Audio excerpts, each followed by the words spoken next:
నమస్తే, welcome to Abhinav Bharat. Puri జగన్నాథుడి ఆలయ రత్న భాండాగారాన్ని 46 ఏళ్ల తర్వాత తెరవటంతో అందులో సంపదపై సర్వత్రా ఆసక్తి నెలకొంది. అయితే రత్న భాండాగారంలో మరో రహస్య గది ఉందని ఒరిస్సాకు చెందిన పలువురు చరిత్రకారులు చెబుతున్నారు.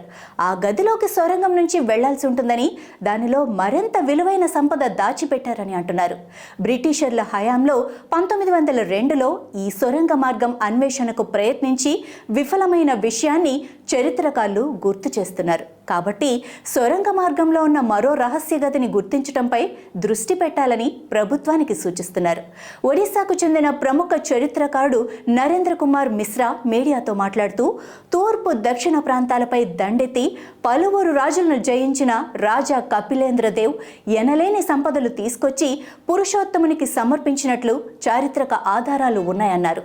తర్వాత వచ్చిన పురుషోత్తం దేవ్ హయాంలోనూ స్వామివారికి అపార సంపద సమకూరిందని, ఆ సమయంలోనే రత్న భాండార్ దిగువన సొరంగ మార్గం తవ్వి ఆభరణాలు భద్రపరచడానికి రహస్య గది నిర్మించారని అన్నారు.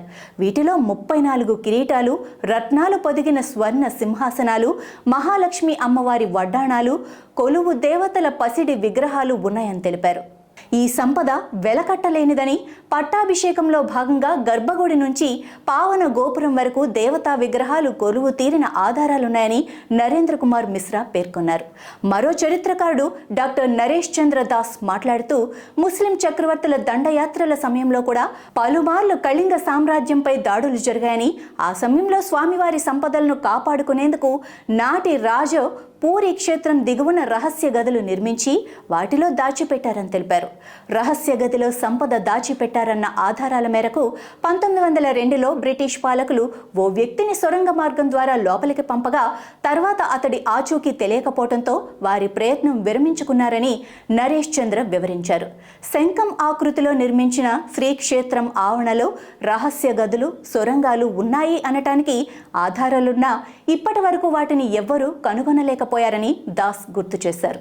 మరోవైపు దశాబ్దాల తర్వాత రత్న భాండాగారం తెరిపించిన ఒడిశా ప్రభుత్వం దాని మరమ్మతులు, సంపద లెక్కింపునకు విస్తృత ఏర్పాట్లు చేస్తోంది. దీనిపై ఆ రాష్ట్ర న్యాయశాఖ మంత్రి పృథ్వీరాజ్ హరిచందన్ మీడియాతో మాట్లాడుతూ, ప్రారంభించిన స్వామి కార్యం వరకు తమ ప్రభుత్వం నిష్ఠగా కొనసాగిస్తుందని తెలిపారు. ప్రపంచవ్యాప్తంగా ఉన్న పురుషోత్తముడి భక్తులకు వాస్తవాలు తెలియజేస్తామని పేర్కొన్నారు.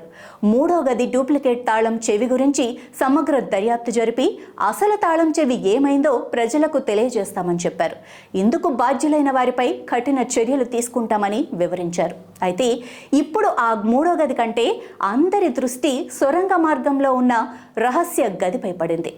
నాయకులారా, మీ పనితనం మీ అధినాయకులకు తెలియజేయాలనుకుంటున్నారు. ప్రజలారా, మీ సమస్యలను మీ నాయకులకు తెలియజేయాలనుకుంటున్నారు. ప్రజా సమస్యల పరిష్కార వేదిక మీ అభినవ్ భారత్.